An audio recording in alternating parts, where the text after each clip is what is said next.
Practical technicians channel से जुड़ने के लिए नीचे दिए गए सब्सक्राइब वाले बटन पर क्लिक कीजिए। उसके बगल में दी गई बेल आइकन पर क्लिक करके उसमें ऑल वाले ऑप्शन को अनेबल कर लीजिए, जिससे कि मेरी आने वाली सभी वीडियोस का आपके पास नोटिफिकेशन आ पाए और आप एक भी वीडियोस मिस ना कर पाएँ।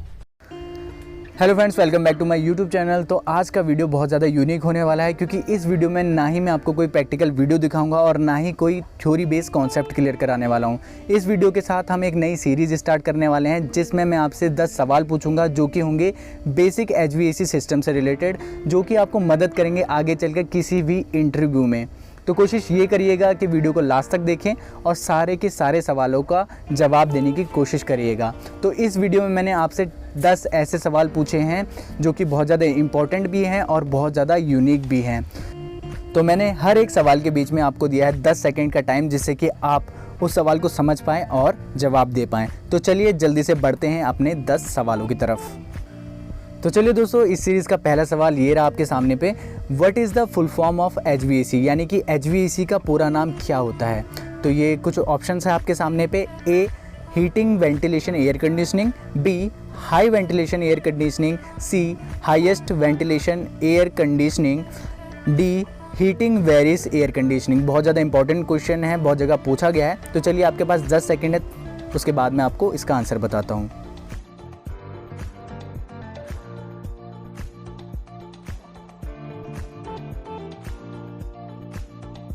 तो यहाँ पर हो चुका है आपका टाइम अप। तो आई होप सभी ने सही जवाब सोचा होगा। तो इसका आंसर है ए, हीटिंग वेंटिलेशन एयर कंडीशनिंग। तो चलिए बढ़ते हैं सवाल नंबर 2 की तरफ। तो चलिए दोस्तों, ये रहा आपका सवाल नंबर 2। What condition is required to use the condenser in the refrigeration cycle, यानी कि कंडेंसर जो आप रेफ्रिजरेशन साइकिल में यूज़ करते हैं, उस कंडेंसर को यूज़ करने के लिए जो कंडीशन होना ज़रूरी है वो इनमें से कौन सी है। तो ऑप्शन है आपके पास। A, high quality refrigerant. B, temperature difference. C, condenser should be in horizontal direction. D, all options. तो चलिए जल्दी से आप जवाब दीजिए इसका।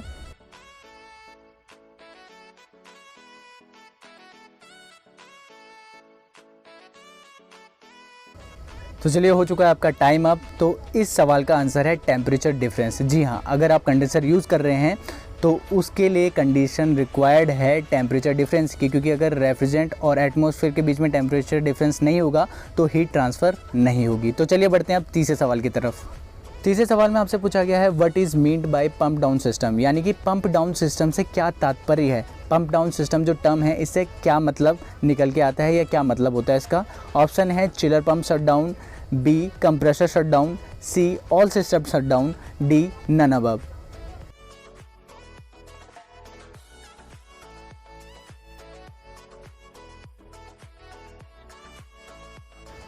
टाइम अप दोस्तों। तो इसका सही आंसर है बी, कंप्रेसर शट डाउन। जब भी आपके चिलर्स अपने आप से कंप्रेसर को बंद कर लेते हैं, जब आपका टेम्परेचर सेट पॉइंट पे दिए गए टेम्परेचर पर आ जाता है, तो सिस्टम अपने आप ही कंप्रेसर को बंद कर लेता है या शट डाउन कर लेता है।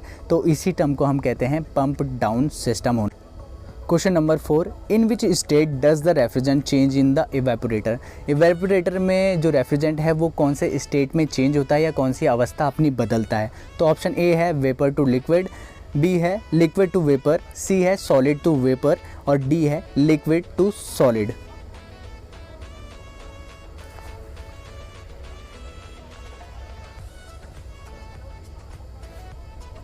तो दोस्तों आपका हो चुका है टाइम अप। इसका सही आंसर है B, liquid to vapour. Evaporator में जो रेफ्रिजरेंट है वो लिक्विड स्टेट से वेपर स्टेट में कन्वर्ट होता है। तो चलिए बढ़ते हैं 5वें सवाल की तरफ।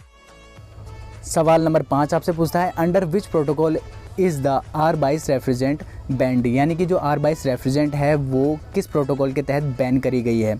Option A, Montreal protocol. Option B, Kyoto protocol. Option C, Cuba protocol. Option D, Israel protocol.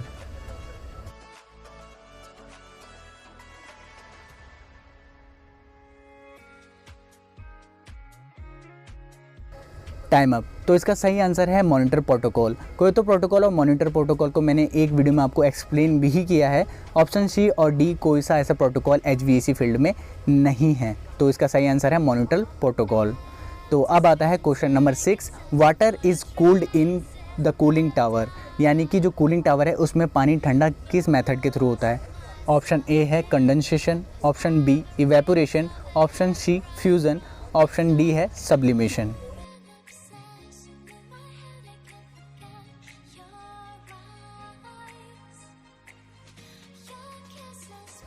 Time up दोस्तों। तो इसका सही आंसर है बी इवेपोरेशन। कूलिंग टावर में जो पानी ठंडा होता है वो होता है वाष्पीकरण के कारण। तो चलिए बढ़ते हैं सवाल नंबर 7 की तरफ। Question number 7, type of ducts are, यानी कि डक्ट्स के कितने प्रकार होते हैं या किस प्रकार की डक्ट होती है। तो ऑप्शन ए है रिज्ड टाइप डक्ट, बी है फ्लेक्सिबल राउंड डक्ट, सी है प्री फैब्रिकेटेड डक्ट या डी है ऑल अबव या सारे।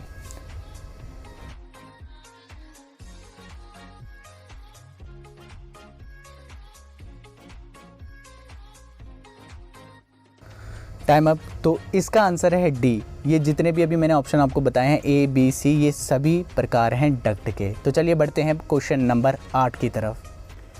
तो 8वें सवाल में आपसे पूछा गया है the cooling temperature generated in an AC system is controlled by which of the following components, यानी कि जो एसी में कूलिंग टेम्परेचर होता है वो किस कंपोनेंट के द्वारा नियंत्रित किया जाता है। ऑप्शन ए है relay, B pressure gauge, D thermometer, C thermostat.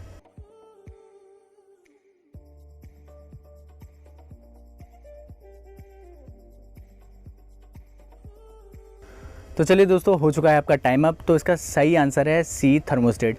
Thermostat से आप कूलिंग टेम्परेचर को कंट्रोल कर सकते हैं कोई भी सेट पॉइंट से। तो चलिए अब बढ़ते हैं सवाल नंबर 9 की तरफ।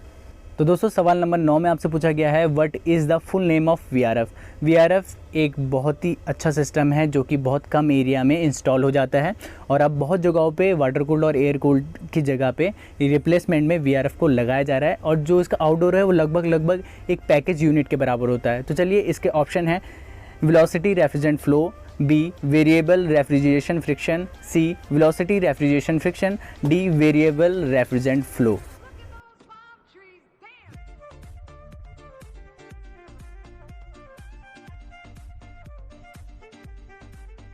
तो टाइम अप दोस्तों। तो इसका सही आंसर है डी वेरिएबल रेफ्रिजरेंट फ्लो।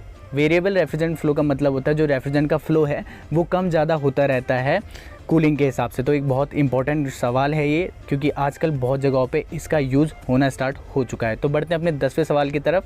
तो 10वां सवाल कहता है at what temperature does the moisture present in the air start condensing, यानी कि किस टेम्परेचर पे हवा में मौजूद जो मॉइस्चर होता है वो कंडेंस होना स्टार्ट हो जाता है। ऑप्शन है A dew point temperature, option B bulb temperature, option C depression temperature, option D है ऑल अबव।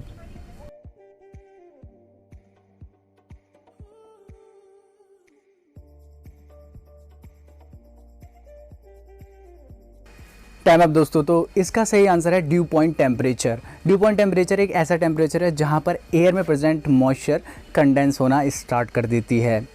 तो जाते जाते आपके लिए एक सवाल कि where is the defrost heater install in the refrigerator. Refrigerator में डीफ्रॉस्ट हीटर किस जगह पे लगा होता है, कमेंट करके मुझे ज़रूर से बताइएगा। इसका आंसर मैं आपको अगली आने वाली वीडियो में बताऊंगा। तो वीडियो आपको कैसा लगा मुझे ज़रूर से बताइएगा। अगर वीडियो आपको अच्छा लगता है तो लाइक करिएगा। मिलते हैं आपको इसी तरीके की वीडियोज़ के साथ और नए सवालों के साथ। तब तक के लिए गुड बाय।